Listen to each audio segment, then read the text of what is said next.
Find yourself in the Beachview area of Pittsburgh? Check out the official pizza of this show, Slice on Broadway, sharing an abnormal obsession with pizza we can relate to. Check them out at sliceonbroadway.com and tell them this show sent you. Hungry as fuck, but I ain't starving yet. Chain for the pain, cocktail bar set. Never said I was a gangster or thug, but I'm an animal. Peanut for the taste of the floor. Hey guys, it's the Indy Mayhem Show, episode 78. I'm pretty sure it's 78 this time. I think I screwed it up last week. Mike Sorg here in the Mayhem Studios in Pittsburgh, PA. A little bit of a video producer with some local groups here in the area with Sorgatron Media and PittsburghWrestling.com. So a little bit in the business and wanted to share the love of indie wrestling. Also here to share the love is the lovely Eamon Paton from Inspire Pro Wrestling, the commentator down there currently in Corpus Christi, Texas. I'm lovely. All right, we're back. Wrong knob. Sorry about that. It's all good. No, I thank you for the adjective. I appreciate it. I am very lovely. It's my word of the day. But anyways, like I said, this is a show we talk indie wrestling. You check out this and so much more at WrestlingMayhemShow.com. We try to cover as many aspects of pro wrestling as we can, and talk with people that we come across in the industry, and again, I'll give you guys a reason to check out more stuff if you're into indie wrestling, if you're exploring indie wrestling, and see who's up and coming in these days. So, like I said, WrestlingMayhemShow.com. Find links for subscribing to this and other shows on iTunes, Spreaker, Stitcher, iHeartRadio, YouTube, Daily Motion, all kinds of places you can find us. And follow us on the social media, Instagram, Wrestling Mayhem Show, at Mayhem Show on the Twitter, Facebook, Google+, and just search it. We're probably around there. If we're not, let us know. And you can let us know at goodtimes at WrestlingMayhemShow.com. 412-206-WMS0 is the hotline. And please, hey, shout outs to our friend Basic Sickness at BasicSickness.com for the intro and outro music for this and the main Wrestling Mayhem Show as well. And with that, also please support us on Patreon if you're digging us. Patreon.com/Wrestling Mayhem Show. And you'll get some cool stuff out of that as well. So let's get into it. I'm very excited to talk to tonight's guest, Eamon. Who do we got? We got someone from my neck of the woods this week. It was my turn to take the reins, and this is someone I definitely have been wanting to have on for a good while. Someone who you may have heard not just here in the state of Texas, but elsewhere as well. She is a former NWA World Women's Champion. She's also done numerous amount of things for various companies in Texas, but you may have also seen her in WSU and many other places. Joining us this week is the one and only Barbi Hayden. Barbi, how are you this evening? I am so good. I'm munching on the rice cake. Awesome. Like I said, very glad to have you on the show this week. Thank you. I guess to sort of start things off and break the ice in the sense, because everyone, I guess, that we've had on the show gets into wrestling for one reason or the other. The question we tend to ask is, what's your first ever memory of professional wrestling? So I wasn't allowed to watch wrestling as a kid. I'm only 24 now, so for me growing up, it was the Attitude Era, which, I mean, for most people, they'd probably be like, why were you not watching? But yeah, it was just a little too rough for my mom's liking. So I didn't actually start watching wrestling until I was about 16 or 17 years old. And the reason I even got into wrestling, even watching it, was my boyfriend, Houston Carson, who also wrestled, for those who don't know. And he put it on, and I was just, like, mesmerized. I was like, oh, my God, that's so cool.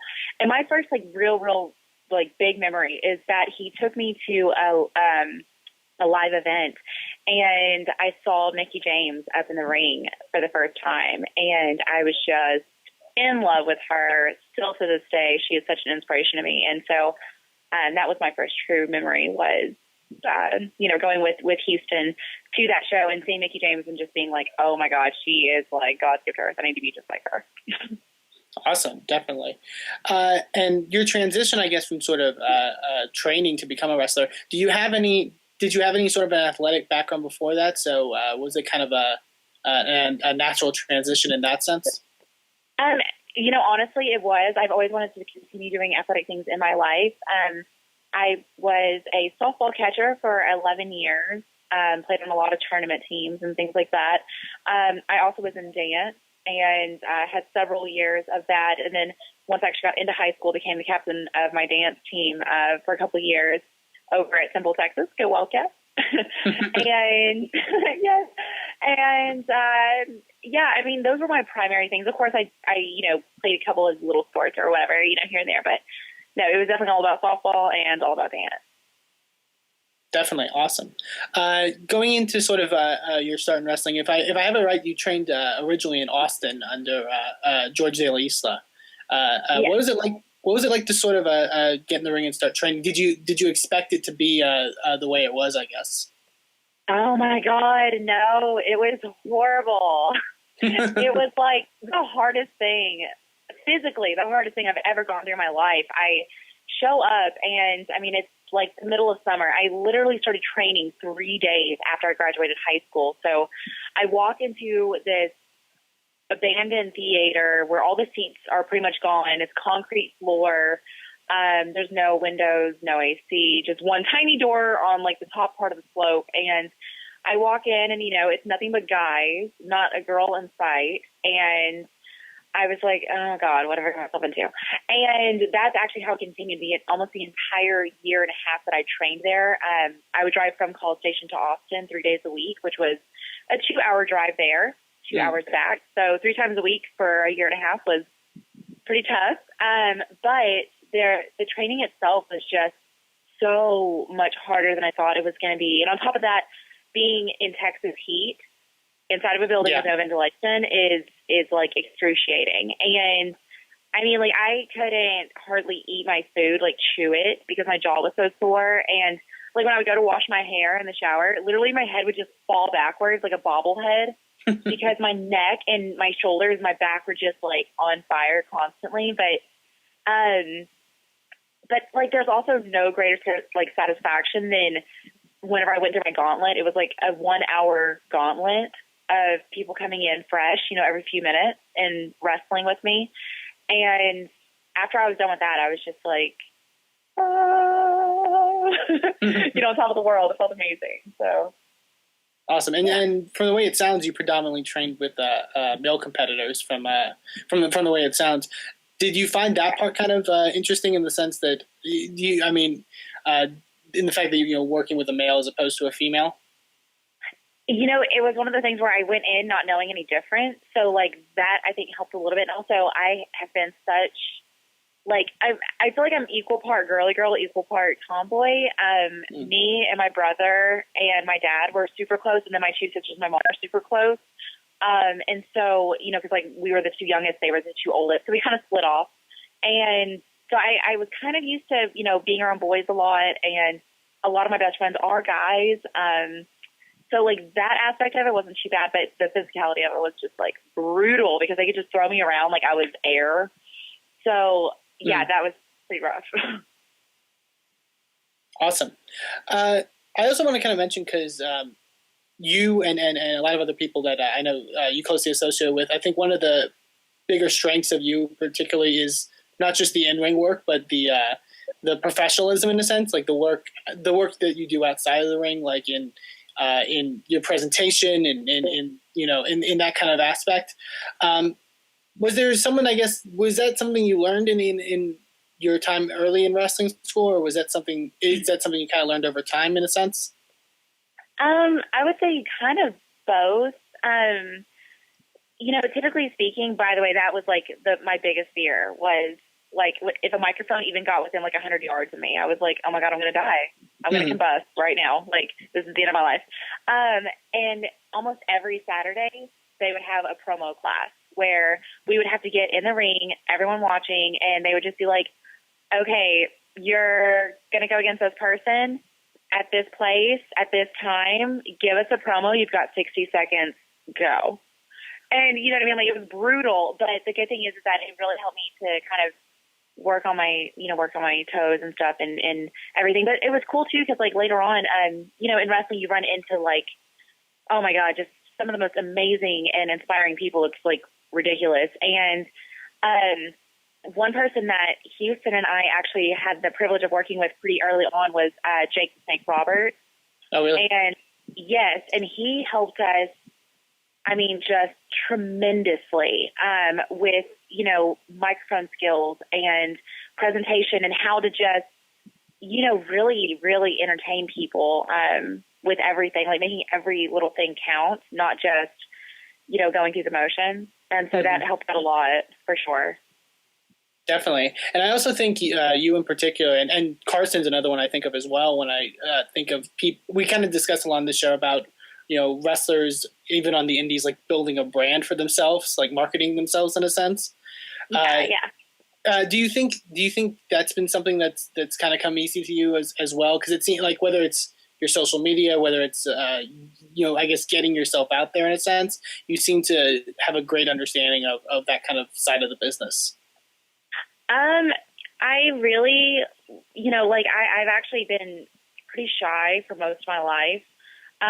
But like I would say a month into me training, when I first started training, my dad passed away, and it was unexpected. And it was just one of those things that, I was so close to him, and he was so outgoing, and he was very much a, get your name out there, have fun, meet everybody, and it kind of inspired me to do the same thing. I was like, I never know when the last day will be, so I want to make sure that I get to as many places as I can, as quickly as I can, and just treat people the way I want to be treated is the biggest thing. I feel like the social media aspect of it just kind of came along as I went, but it was my easiest way of communicating with my fans, and so I just kind of snowballed with that. So it's been just a big snowball effect, I think. Very cool. Awesome. Another thing we want to talk about, obviously, you being one of the more prominent faces now on the indies in women's wrestling. Cool. Obviously, well, yeah. Obviously, this past yesterday on Raw, obviously there was a big thing with women revolutionizing and sort of a movement going on of women's wrestling. And we've asked this to a couple of our women's wrestling guests on the show. But do you think there's more opportunities nowadays for women? Do you notice any certain big trends emerging in that case? Oh, yeah, absolutely. I mean, even if you take into the aspect of WWE specifically, just think about how they're doing the NXT, Tough Enough. I apologize. I know it used to be NXT, but the way they're doing Tough Enough now, and it's, men and women kind of going head to head. And I know that they did do that, a while back and everything like that, but it was more or less, I feel, kind of a gimmick. But now you can really see these girls getting a big opportunity to open, more doors and everything. And it's kind of like whenever like AJ and like Caitlyn, those girls broke through. Remember, they were kind of, it was kind of more or less silly. It was more about like having fun in the ring, and no one really took it seriously as a competition. I feel like that was what was the feedback from the all girls like NXT thing that they did or whatever it was. So yeah, no, I think it's completely opened more doors. And two, them having that show Total Divas, that helped, because people who had never seen wrestling before ever, they just know about pop culture. They now know about wrestling and want to watch it because they've seen it on different channels, not just wrestling. So absolutely, like, so many doors have opened. It's crazy. Definitely, I definitely agree with that. You've gotten to gain a lot of opportunities in the wrestling world. Specifically, I know recently you just came back from a tour in Mexico, if I'm not mistaken. I know you've done a couple tours in Mexico. I know you've done, I believe, Canada as well. What's it been like, sort of getting out there and traveling on the road and on pretty lengthy roads in those cases, in a sense? Oh my gosh. I feel like it's so different every single trip. Like, one trip is just like, oh, flawless. Everything went great. This is so much fun. And then, like, for instance, my last time I went to Mexico, this past, I guess not this weekend, but the one before, oh my gosh, my passport is right now, I think I actually just got it in today, but my passport was over at the China embassy. Oh, wow. I am next Thursday for a China tour. It's 2 weeks long. Oh, wow. And yeah, I'm going with Mid-Atlantic Wrestling. So they needed us to send our passports over to get our visas, obviously, and which I thought was kind of weird, but whatever. They did not send it back in time for me to go to Mexico. So even though I had a flight and everything booked, I ended up having to drive from where I live down to the border and then down into Monterrey. And then I took a bus back up.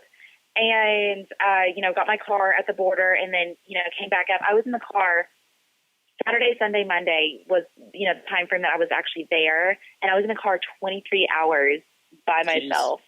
I was just like, oh my God, this is brutal. But the actual, the experience there, though, was just phenomenal. I went through Clutch City Productions, and they were the ones who booked me there. And it was so cool. I got to do, radio shows. I got to do TV spots. It was, and I ended up wrestling actually on TV with multimedia TV. So that was nice. Such a cool experience. Awesome. And it seems like you're definitely expanding in that sense and getting out there more, which is always really cool. Thank you. No problem. Do you have any, in that sense, do you have any particular goals for the future when it comes to what you want to make, I guess, a sense out of this career? It's I feel like it's been the same since day one. I have always, fought for WWE. That's always been it was the only wrestling I knew, and I fell in love with it. So it's still where I would love to end up. And in my mind, I absolutely will, because everything I have set for myself goal-wise so far, I have accomplished. And so I don't see why that's any different. Definitely. And I think especially, like I said, not just your wrestling also, but the way you market yourself and get yourself out there, it seems like that I wouldn't be surprised in seeing that at all. Thank you. Yay. No problem.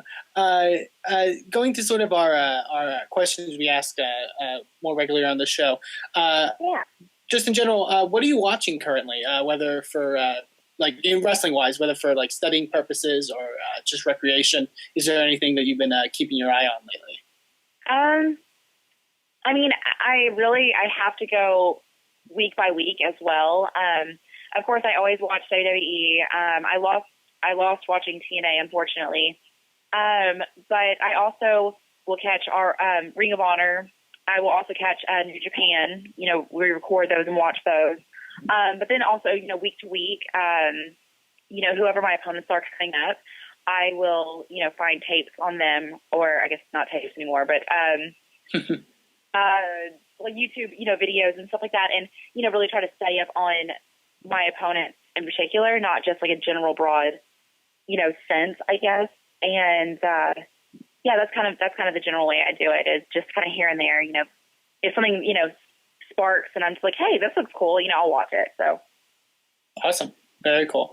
And then sort of our big question that we ask everyone, and all of our guests tend to take it in many different directions. So feel free with yours. But what is, in your opinion, the best thing about independent wrestling and the worst thing about independent wrestling? Oh, man. The best thing, it's just, oh my gosh, it's going to sound so selfish, I feel. But it's just the feeling that you get. It's undescribable how it feels when you walk through that curtain and out onto a stage. And, if you're good enough, people will react to you. And then once that reaction happens, it is just you're so completely overwhelmed. You can't describe how that feels. You know what I mean? It's just, because you work so hard. There are so many things that people do not see that you have to go through, and you're told no so many times over and over and over, and you get hurt, and you get bumped and bruised, and there's just so much stress that goes into it. And so the reward of going through and people actually appreciating what you've gone through and appreciating what you're bringing to the table for them is just so freaking awesome. It's ridiculous. And now to drag that down into the gutter, maybe I should have started with a bad thing and then ended it on a good note. Oh no, it's fine. Yeah, I'm hey, we're gonna take it high, and then I'm gonna drag it to hell, if that's cool. But I absolutely love my family, and I absolutely love Houston, and they literally are my entire world, and my cats as well. But that to me is the hardest part, is missing out on birthdays, missing out on births, missing out on holidays. I miss my cats constantly because they are not Mr. Money. They cannot travel with me. They freak out if I even put them like on their leashes and try to take them outside for 5 seconds. So yeah, I mean, it's times when me and Houston are booked across the country in different places, or, you know, we don't get to travel together, and then I can't tell my cat, oh, hey, I'm going to leave for 2 weeks. I didn't die, but I will be back. You know, like, they don't understand stuff like that. And your family doesn't understand when you're like, yeah, I know it's Christmas, but this flight was, you know, now, and I'll be gone for like a week and I won't see any of you. You know, so that's definitely the hardest part. I feel like that's probably what most people's answer is anyway, because it's really tough missing out on your like loved ones, you know, events and everything. Definitely. I definitely see that. Well, thank you very much, Barbie, for joining us on the show this week. If you have any, no problem. If you have any upcoming events that you'll be appearing at, or if people want to follow you on social media, feel free to plug away. Well, I know that the match that I just had in Mexico was posted on YouTube, so I feel like if you maybe type in Barbi Hayden versus Estrellita, she works for CMLL and AAA. That's an amazing tag match. It also features WWE Carlito. And, you know, just looking up on YouTube, looking on Facebook, Twitter, Instagram. Like you mentioned before, I'm an open book. So if you want to, you know, get in contact with me, feel free. I'm on there all the time, and I will write back. I definitely appreciate the love. Everything is Barbi Hayden. So if you just search on any of those, BarbiHayden, so it's Barbi Hayden. No fancy stuff added. You will find me. And yeah, so again, I'm leaving for China next week. So I'm going to try to figure out my phone situation. That way I can keep in contact with everybody. But I will be back August 3rd. And then after that, I will be facing Kimberly at Inspire Pro on August 12th, I believe. August 9th. 9th. Okay. I have said 12th like probably 900 times. So just kidding. Don't go on like a Wednesday. On August 9th. And then after that, I will be at Lone Star Championship Wrestling in Texas. I will be facing Kinsey Sykes. She was formerly with Reality of Wrestling, Booker T's company. So yeah, that's what I have coming up. And so yeah, thank you guys again very much for having me. I really appreciate it. No problem. And anyone listening, I would definitely encourage to check out Barbi Hayden if she's in your area, because you will definitely be entertained. So once again, one more cheap plug. Absolutely. I do have new shirts. I know that was a big thing for a lot of people. They were wondering where to get my new shirts. They have a gigantic cat on them, of course, because I'm a crazy cat lady. And it says always winning, because me and my fans are always winning. And you can get them at strongstylebrand.com. Awesome. And we've actually had the guys from Strong Style on before, so definitely cool to have you on as well. Little crossover there. But yeah, thank you very much for joining us. And we're going to take a dive into all that's been happening this week in Sorgatron Media. If it's up on Crossy Road, I don't care anymore. Oh, that's sad and disheartening. But you can only cross so many roads, Bobby. It's retrofitted with giant paintball guns, like Gatling paintball guns, and it looks freaking serious. It actually takes 2 people to operate. There's actually an operator and a gunner in this thing. It's ridiculous. So, and there's some shots there of it just destroying cars with paintballs. Wow. Amazing. He gave me one of the most memorable moments I'll ever have in my entire career. No matter what I've done before or what I will do. That night, Chuck handed me the IWC title, the old title, the custom-made International Wrestling Cartel heavyweight title. And as I'm talking to you right now, I'm looking at it. I have it in a glass case on my wall. It's not a lot of times in independent wrestling that you get to keep something that you worked very hard for. Okay. Like, can't say don't be don't be a snarky. Don't be a smart ass. Don't be a smart ass. Don't be that's smart ass. Sorg, did you just come up with that? Yeah, I don't think I've heard of it before. T-shirts. Motherfucking awesome.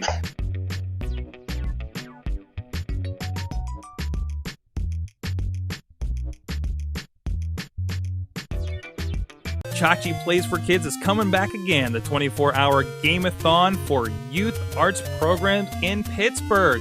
August 7th and 8th at the Toonseum, or join us live ChachiPlays.com. Find out how you can make a difference too and donate today. ChachiPlays.com. Up, down, down, left, right, BA, start! Please check out everything going on at SorgatronMedia.com, Awesome Cast, Insert Coin to Begin.com's Boss Battle, and of course the regular Wrestling Mayhem show, and a few more things may be happening there. Sawtooth Willie, for instance, in Pittsburgh. So I left Pittsburgh. Actually, I had a very interesting weekend. First of all was AIW's Absolution 10. We'll get into that in a second. Second of all, Saturday night I went to WWE's live event in Pittsburgh, which was headlined by John Cena and Kevin Owens. Okay, that was cool too. And then finally, VOW's July Justice down in Collinsville, down here south of Pittsburgh. So I had at the Ice Mine. At the Ice Mine, 3 days. That's my favorite name for a venue. 3 days of wrestling that I did not have to work. It was a hell of an experience. It was an awesome weekend. Really needed that. Really cool to have that go on. And again, like a lot of wrestling that I didn't have to be involved in. I got to just witness, right? As much as I still ended up talking shop with somebody as I'm watching AIW. I can't turn it off. I definitely can't turn it off. But anyways, so rolling back to AIW.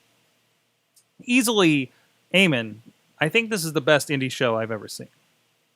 Ooh, I'm excited. I really think it is. And I'm discounting Ring of Honor. I'm discounting a lot of things. But I haven't been on a show with this kind of energy in a long time.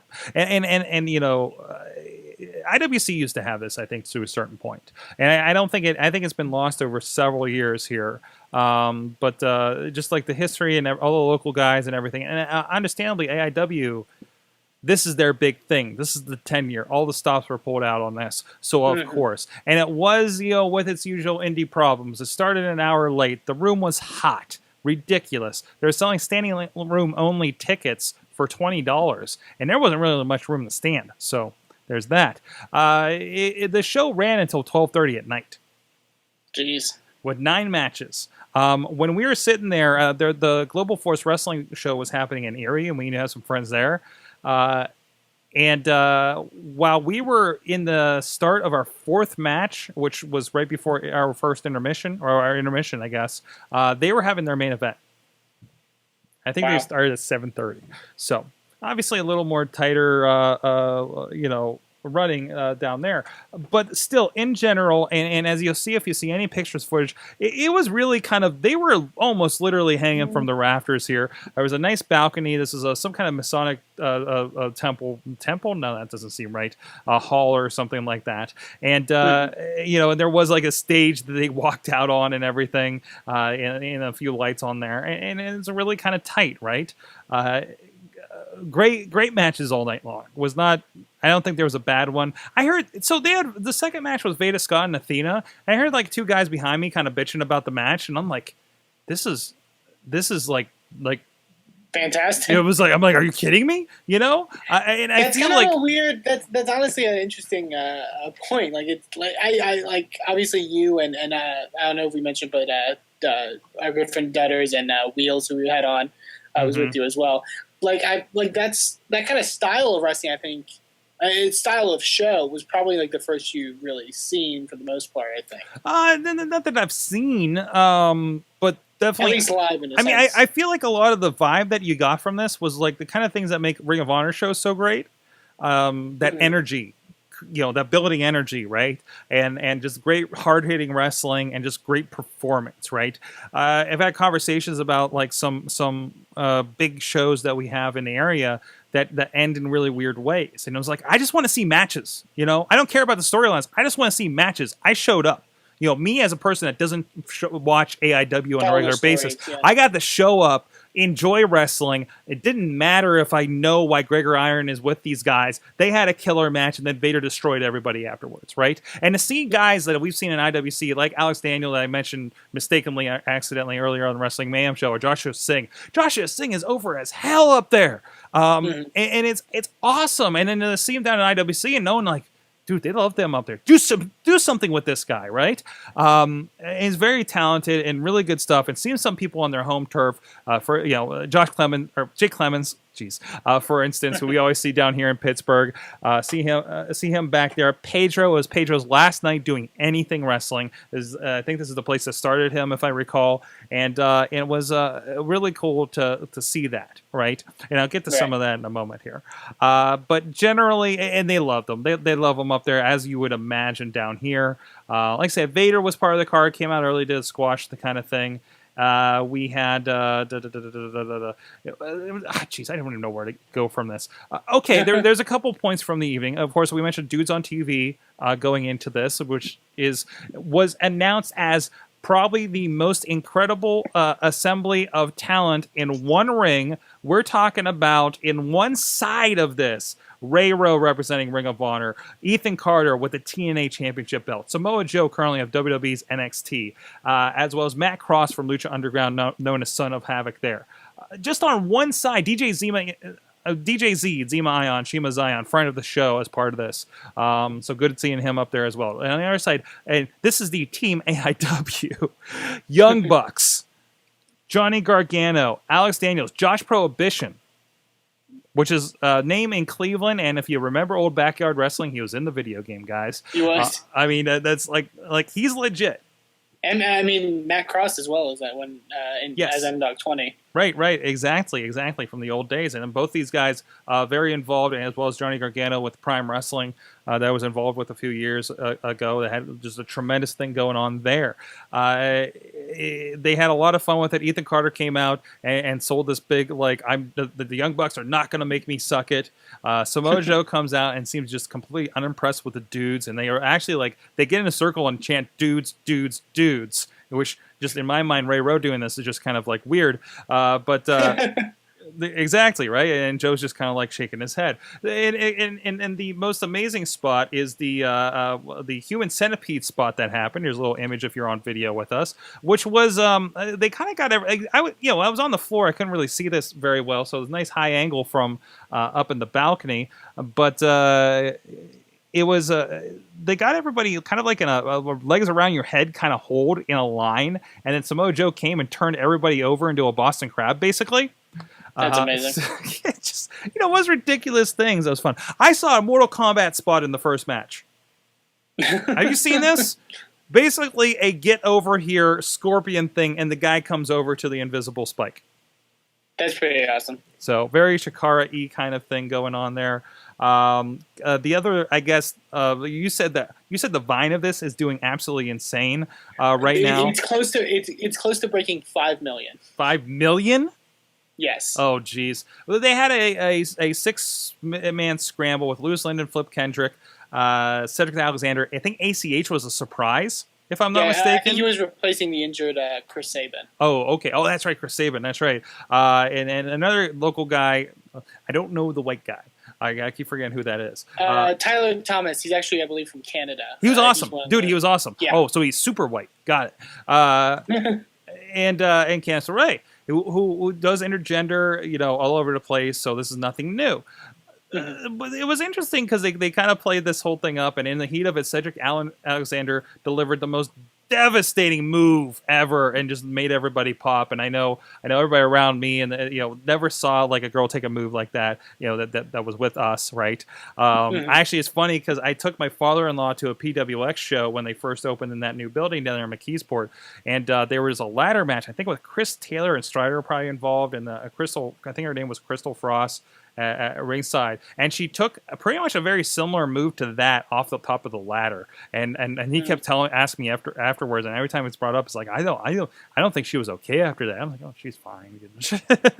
I'm sure she's fine. I saw her show a couple months later. She's great. But it was very interesting and see that. And now you were very interested in our reaction to that, right? I was just honestly curious in your reaction for the whole evening.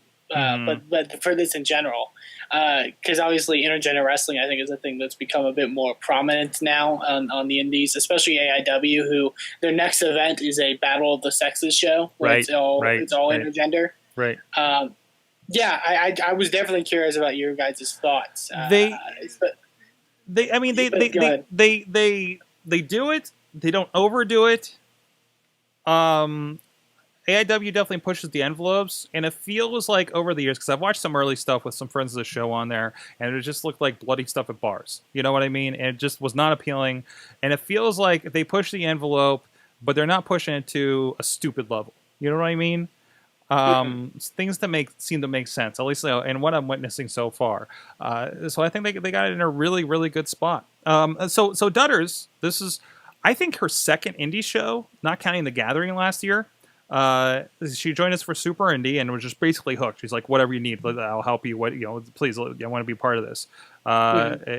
Something along those lines. I don't know. I'm paraphrasing, but it was actually her that was like, let's go to the show. She was down here in the studios, like, and gave me the flyer with Samoa Joe and Vader on it. I'm like, okay. And she's like, are you free? I'm like, yeah, I think I'm free. It's like, cool, you're going. Tickets gone. Done. I was like, okay, we're doing this.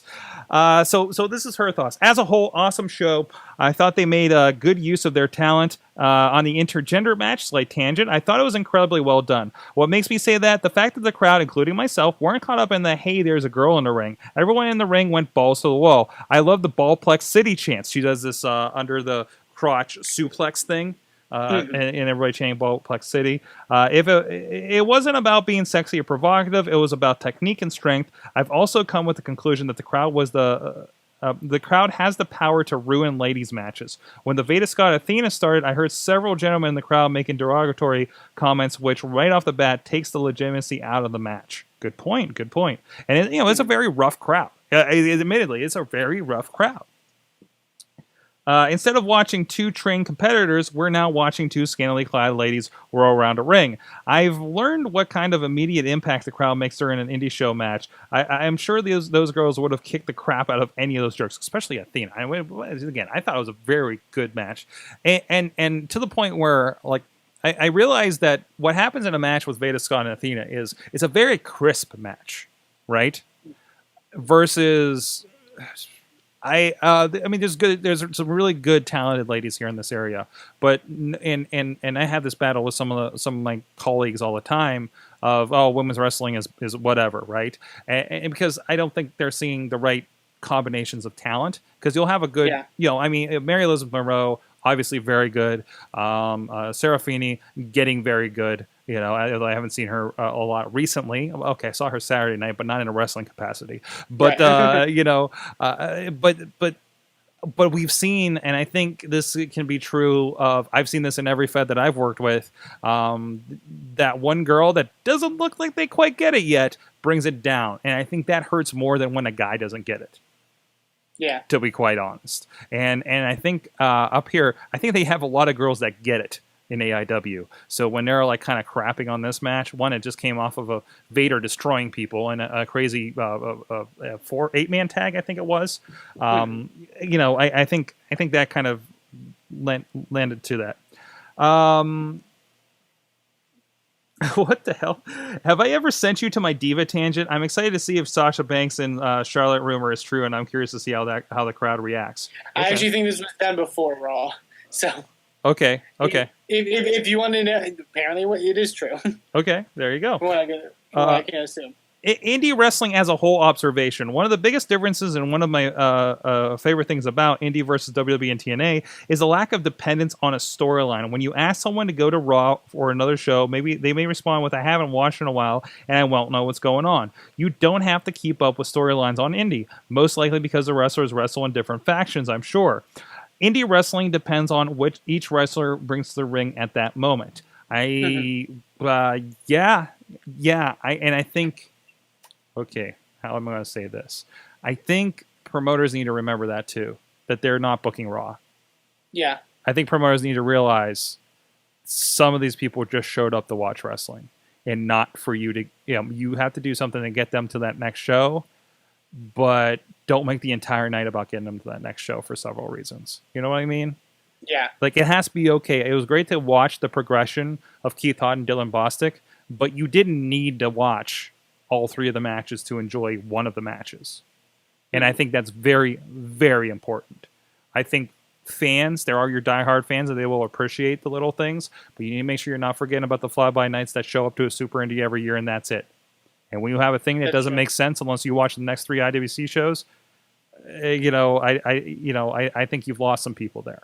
or same. I've seen this in every Fed. I'm not singling one out, but this one that sticks out to me recently. So, and again, AIW, I felt like I didn't need to come to the next show. And I'm not somebody who would come to the next show because I'm the person that drove 3 hours from Pittsburgh to see it. And I will consider going to Absolution next year. I'll tell you that. Just like I consider, am I free to go see King of Trios again? Because I want to go see that. But I don't follow Chikara, and I got to drop in and watch a tremendous, 2-3 days of wrestling, whatever that was. And I think you need to remember, some people are there. I mean, some feds, it is the same people every month. But you have to. You're never going to grow if you're not going to attract new people. And AIW attracted a lot of new people this weekend. So I agree with that. Sorry, tangent there. No, definitely. Wait. This is me personally. If I want to get together for lunch. I wish I read that before I talked. Okay, never mind. Ha! That's okay. I got Coffee Thursday with her. Anyways, about I was very interested in you guys' opinions because I think AIW, for the most part, is kind of what you think of when you think of like an indie promotion in the sense, like the style. I mean, they kind of go a bit more of a hardcore route, obviously, but right. For the most part, it's that kind of style, of wrestling. So I was, like I said, I was very interested to see what you guys thought, and I was glad that you really enjoyed the whole thing. Mm-hmm. It's I mean, it kind of epitomizes what you want out of it. Like you said, like this is like Ring of Honor does, like fast paced, boom, boom, boom, boom, boom, like action packed, right? Mm-hmm. And it's okay, I think, for some groups to like, we're old school wrestling and we do things like, fine, if that's what attracts that areas. Like I think that kind of old school mentality works to bring people into a West Newton gymnasium. But I also think trying to be, all right, I'm tired enough. I don't give a crap. Trying to take an AIW and doing it out in the West Newton doesn't work. Those people don't respond to that. The people in the city of Cleveland are definitely responding to that, right? And I think that makes a difference. I think that makes a huge difference. The people of Austin, Texas are coming out for Inspire Pro and appreciate this and appreciate the storytelling happening there. And the way you guys do storytelling, I could drop into an Inspire Pro Wrestling next show and not be lost. Am I right?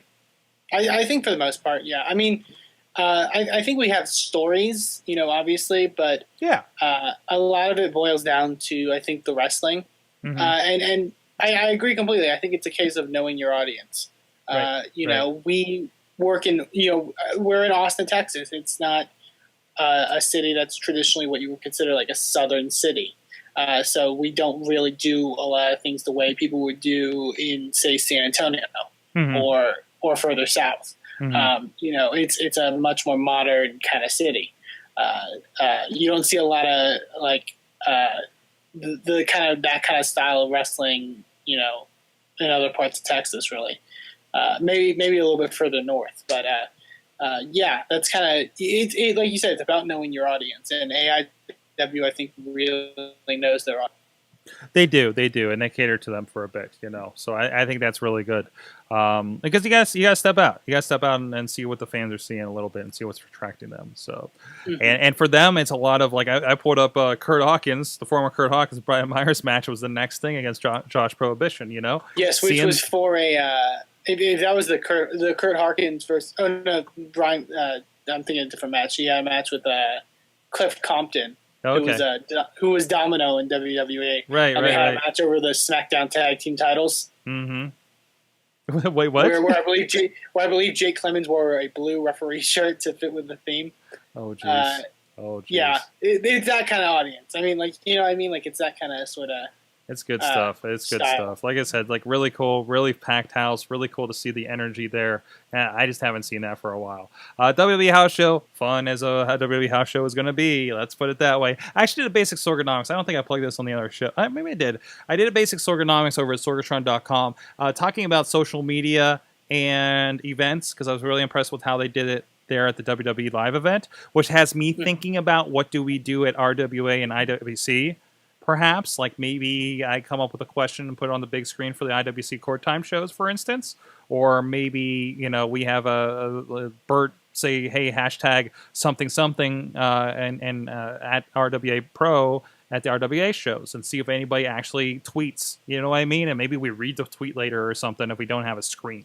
Okay. Yeah. I mean, we gotta do a sort of not in that sense, but in Inspire, I know we do like a big emphasis on our hashtag, right? Like to hashtag about the show, and it really sparks up like tweets and there's nothing Instagram posts and stuff like that. And that's the easiest thing, just to be like, hey, tonight hashtag RWA Unleashed, right? Hashtag Super Indy, and I never catch that. There's like, hey, go check out the website, but there's never a mind to hey, tweet about the show. Because that's how this happens. Like I look at where 5 million clicks for that Vine that somebody took at ringside.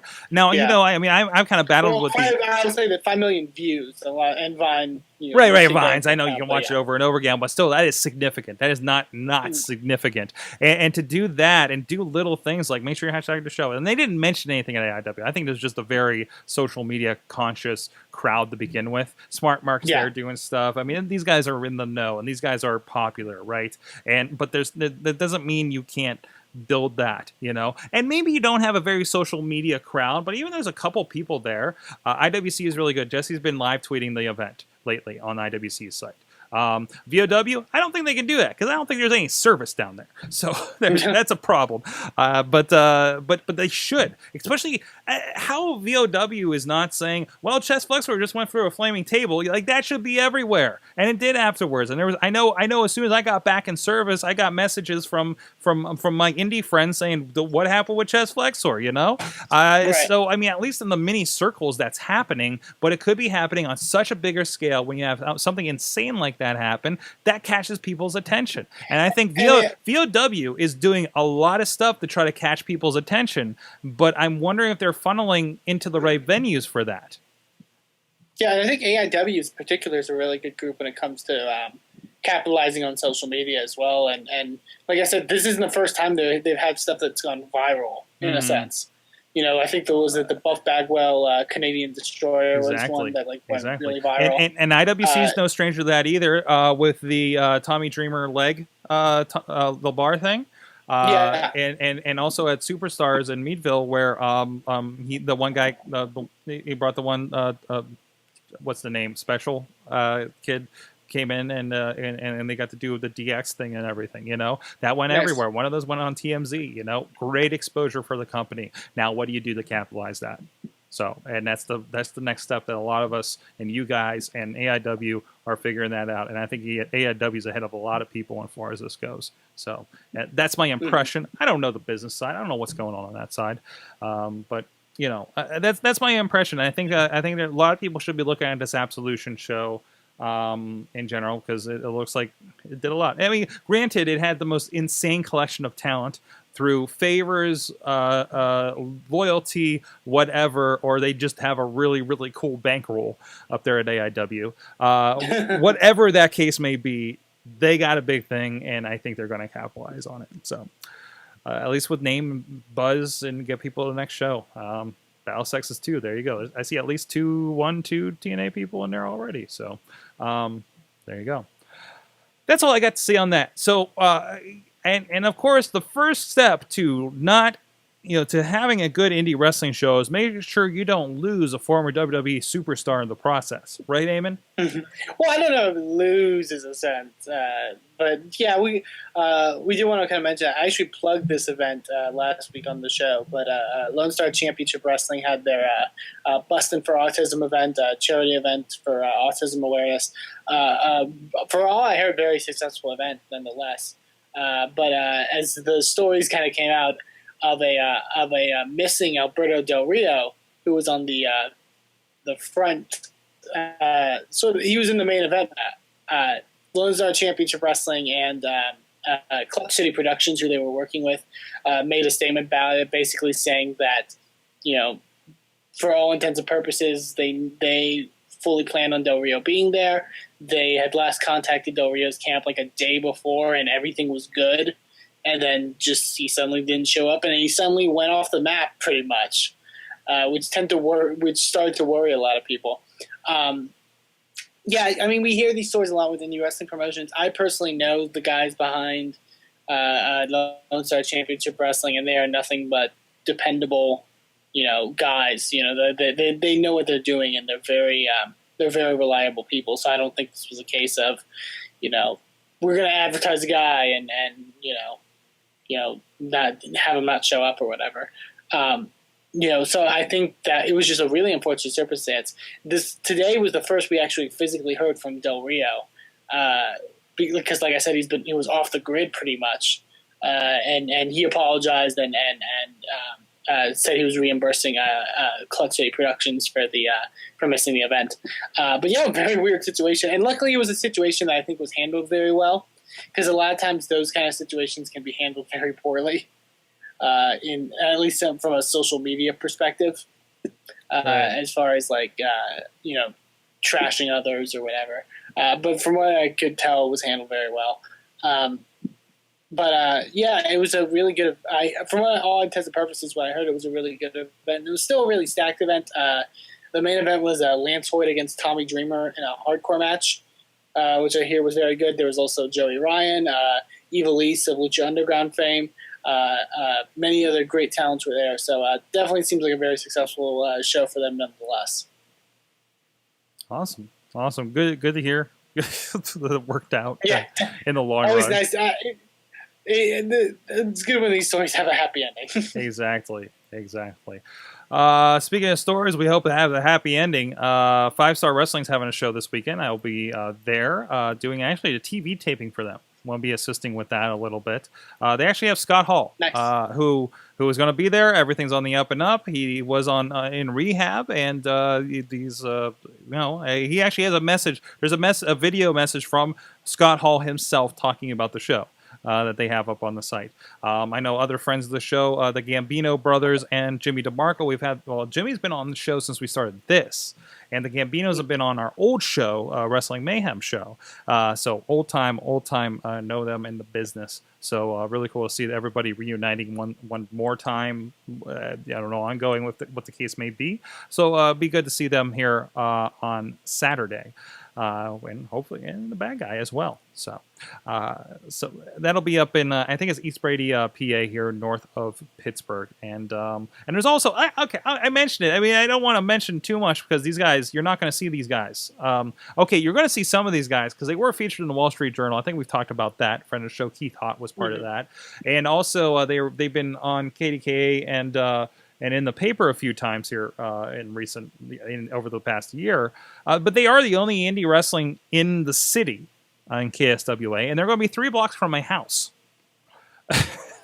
Apparently, and I've seen them do these community events before, but it's going to be a free event, and it's going to be up there by the train, and only a few blocks down from Slice on Broadway. I'm going to point that out. Damn. If you want to go check that out if you're in the city. So extra plug there. I'm going to go. I actually know a couple people. I think I know the referee. I think he's going to be refereeing for this one. I should do some stuff with him back in the day for comedy. And hopefully Keith Hott will be there as well. So it'll be kind of cool to check that out and see what everybody's up to. And it's wrestling in my backyard. No matter how good or bad it is, it's wrestling. You know what I mean? So I got to go. Yeah. I got to go. And I don't have to drop. That's very true, what you just said. Good or bad wrestling, you'll find something that I think you'll really enjoy no matter where you go to. I think the next goal is to get Dutters to a wrestling show like that, so she kind of sees both sides. I'm really pushing for her to see this, because then she'll have seen all the sides. And actually, she wants to come to a VOW show as well. So after we told her about how Sunday's show went, I think she's going to be all down for that. So there you go. Awesome. There's actually I don't know if they're doing any other promotion, but I walk up because I walk up to the train and I take it downtown and go have lunch with people, right? And we were actually on our way to WWE Saturday night, and I'm like, wait a minute, that's a KSWA flyer. And I'm like, what? They're having a beat you? And I'm reading it, and I'm looking and it says Broadway Avenue, Farmers Market Lot. Wait, they're having it right here in this parking lot? So there's just like, and also we're trying to figure out where the food cart is and all this stuff, and I don't know, Beachview Brawl they're calling it, and it's gonna be fun. I don't know, maybe I'll Periscope it or something. It starts at 6 o'clock on Friday here, our time, 5 o'clock for you, I guess. So look for some tweets from me. They will happen, for good or bad. They will happen.